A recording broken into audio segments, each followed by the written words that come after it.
રામ રામ અને જય સૂર્યદેવ।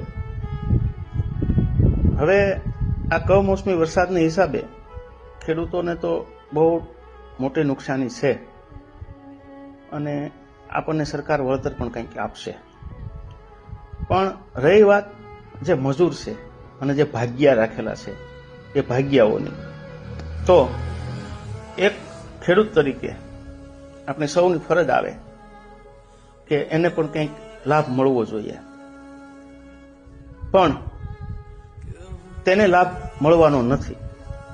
એટલે હું જાહેર કરું છું કે મારા જેટલા ભાગ્યાઓ છે તે તમામનો ઉપાડ હું માફ કરું છું અને સરકારશ્રી તરફથી જે કંઈ રકમ આવશે તેના 50% હું ભાગ્યાને આપીશ।